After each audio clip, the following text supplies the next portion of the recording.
While it's still a phenomenal story, Haikyuu's biggest weakness is that it's not a pure baller story. Pure footballer is a term used in soccer or football to describe a player that can do everything well. I use a similar definition when applying it to stories. A pure baller would be a story that's great at the basic pillars of storytelling: character, theme, plot, and setting. Haikyuu has character down, but none of the rest.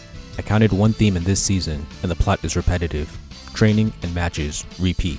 You could argue that it's tradition for sports manga to just be training and matches, but that doesn't change the fact that the plot is repetitive.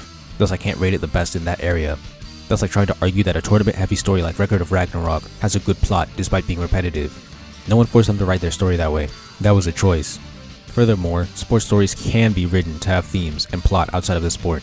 The writer just has to aspire for more. See movies like Whiplash, Coach Carter, and Remember the Titans.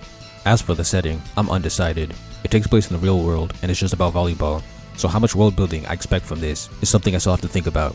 As you can see, when it comes to the essentials, Haikyuu only has character locked down for sure. It also has great depth into sport, which could count as world building, but that would still only be 2 out of 4. However, Haikyuu is a specialist when it comes to writing sports matches.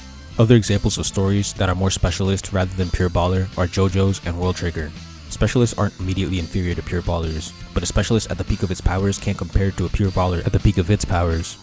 Although, Haikyuu might become a pure baller down the line, because I remember Yachi in Season 2 having a great story despite being unrelated to actual matches. I'll see when I get there.